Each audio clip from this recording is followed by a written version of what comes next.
Before Tupac would release 5 studio albums, 44 singles, 10 compilation albums, and film 50 music videos, before Tupac established himself as a talented actor, appearing in films Juice, Bullet, Above the Rim, and Poetic Justice. Before the biopic All Eyez on Me would hit theaters on July 16, 2017. Before TuPac Shakur was gunned down in a drive-by shooting on September 7, 1996, a crime that has never been solved.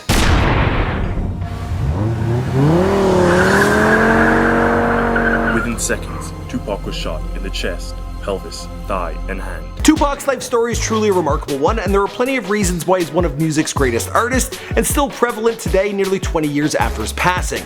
A young boy who took an interest in poetry and ballet was inspired by his strong-willed mother to stand up to racial injustice. He became a rebel with a cause, becoming a voice for the trials and injustices faced by African Americans, pushing for equality. So let's take a deeper look at his life story. What's going on, fam? My name is Michael McCruddy, documenting the life and career of TuPac Shakur prior to his untimely death, here for you on Before They Were Gone. Now, this is an updated video, and I think this is the one we've jam-packed the most information into. It took us a whole lot of time to put together. I hope you enjoy it. Feel free to leave your condolences in the comments down below. Also, we've made an After They Were Gone video detailing how Tupac changed the world, so be sure to check that out. Alright, here we go.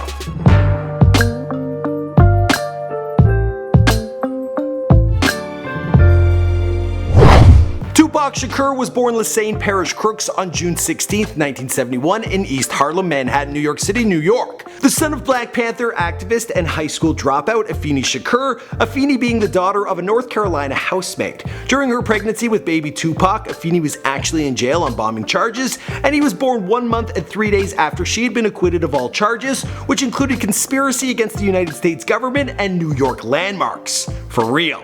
She was successful in defending herself in court, displaying her intellect and prowess in public speaking. And you know what they say? Well, the apple, it doesn't fall far from the tree. Tupac has a stepbrother, Mopreme Shakur, 2 years his senior. His parents lost contact when Tupac was 5, and he would have no contact with his biological father, Billy Garland, until he was 23. He actually grew up thinking that his father had died.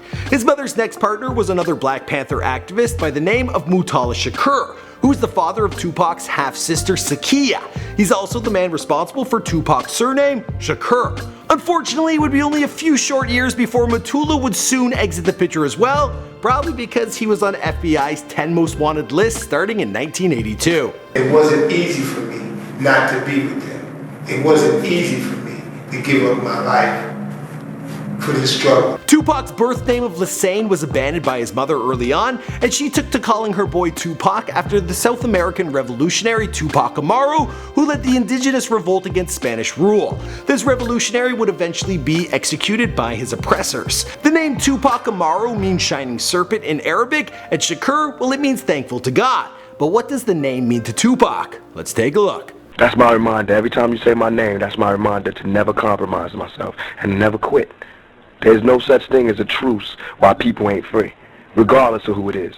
Tupac had a difficult childhood, moving frequently around the New York City boroughs of Brooklyn and the Bronx, often staying in shelters. He received an early education in radical politics from his mother.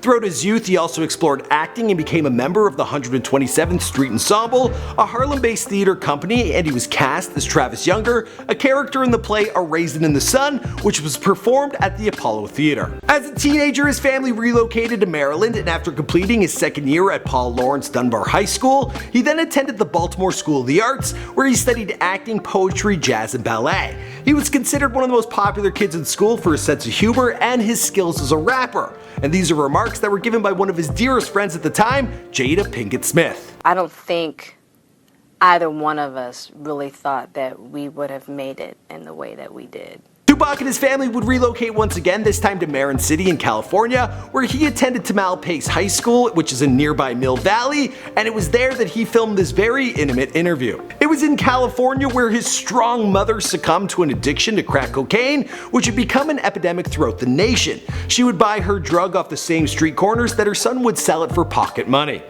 How awkward. Now in the late 1980s, Tupac was gaining more notoriety for his talents than for his bad behavior. Focusing on poetry and rap, he went under the name MC New York for a short period of time and was quickly signed to join the hip-hop group Digital Underground. At the time, the group was gaining nationwide airplay with their song, The Humpty Dance. TuPac appeared on two of the group's recordings, 1990's This Is an EP and Sons of the P, but all wasn't sunny in California. In October of 1991, TuPac filed a $10 million civil suit against the Oakland Police Department, alleging that they brutally beat him up just for jaywalking. It was around this time he decided to push forward as a solo rapper, this time under the name TuPac, spelled with a 2 and a capital P. He then landed a deal with Interscope Records and dropped his debut album TuPacalypse Now. The track, Brenda's Got a Baby, reached number 3 on the Billboard Hot Rap Singles chart. He also got pressed when the then Vice President Dan Quayle condemned his lyrics from his track Soulja Story, which rapped about dropping a cop. It was TuPac's second album, Strictly for My N.I.G.G.A.Z, that crossed over to the pop charts with singles I Get Around and Keep Your Head Up. The album went platinum, selling more than 1 million copies. With his music career taking off, TuPac began to focus on his second passion, which was acting. He starred in the 1992 urban crime drama Juice with Omar Epps, Samuel L. Jackson, and Queen Latifah. Then he played the love interest to Janet Jackson in the street romance flick Poetic Justice. This was in 1993. He was set to play a lead role in Menace to Society, but got into a beef with the co-director Alan Hughes, which resulted in an assault charge and 4 days in prison. In 1994, he played a drug dealer in the basketball drama Above the Rim. He also auditioned for the role of Bubba in Forrest Gump, but sadly, he didn't get that part. He would later audition for the role of Mace Windu in the Star Wars prequels, but this would be a role he was unable to take due to his untimely passing. Despite all this success, TuPac's name was becoming synonymous with gang violence. There was a fight in Marin City where his gun was dropped and then discharged, leading to the death of a 6-year-old boy. Then in 1993, he was involved in an altercation in Atlanta, which resulted in 2 off-duty drunk cops being shot. Then TuPac fell on the other side of violence, getting shot 5 times in the lobby of a recording studio during a mugging by 2 men. On attack, TuPac was certain Bad Boy Records had some playing. Now you would think that this would create some sympathy for TuPac, but in mainstream media, his name was associated with negative news and headlines. For example, there was a Texas youth who shot a state trooper, and his explanation was that he had been influenced by TuPacalypse Now. In the summer of 1994, TuPac bumped into Keisha Morris at a New York City nightclub. The two hit it off and exchanged numbers, but their courtship was put on hold while TuPac was on trial for 18 different charges. In the end, he was sentenced to 1.5 to 4.5 years in prison for sexual assault. TuPac was heavily influenced by the written works of Shakespeare and Niccolo Machiavelli. He also got married to Keisha Morris, but this union would be annulled 10 months later. He dropped Me Against the World in 1995 while in prison, which hit number 1 on the Billboard 200, making TuPac the first artist to accomplish this feat while serving a prison sentence. While in prison, he was always visited by Suge Knight on numerous occasions. Suge offered to post the $1.3 million bail TuPac needed to be released, pending his appeal, under one condition, that TuPac signed on to Death Row Records. TuPac agreed and was released in October of 1995. In 1996, he released his double-length album All Eyez on Me, this time working with Dr. Dre and Death Row Records. Off this album, we got the classic California Love, which went on to number 1 on the Billboard Hot 100. By the end of 1996, the album had sold 5 million copies and had been certified 5 times double platinum and eventually would become diamond certified. This was a busy year for TuPac, and he continued acting, starring opposite Mickey Rourke in Bullet, sponsoring South Central sports teams, at-risk youth centers, and setting up a telephone helpline for troubled youth. On top of this, the feud between East Coast and West Coast was reaching a tipping point. TuPac, along with Outlaw Immortals, released the diss track Hit 'Em Up, with a lyrical assault on Biggie and Bad Boy. In the track, TuPac claimed to have had sex with Faith Evans, Biggie's wife at the time.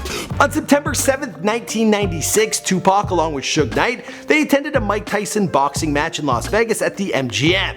Here's the final footage captured of TuPac and his right hand and thigh in a drive-by shooting. He died 6 days later on September 13th, 1996. The killer was never caught. One of the rounds went into Shakur's right lung and he died of internal bleeding. Machiavelli, the Don Killuminati 7-Day Theory, which was meant to be an underground record, was released, and due to his tragic passing, it became another hit for the artist, this time from beyond the grave. The artist's legacy still lives on through his music, with many who still believe he's alive today. If you want to continue with this story, we've made a video titled After They Were Gone, documenting the ways in which TuPac has changed the world. Be sure to check that out, also subscribe to this channel, and let us know what you think of this update down below. Also, let us know what you think about the movie. Yeah. Alright, I think that's everything. My name is Michael McCrudden. See you guys in another video.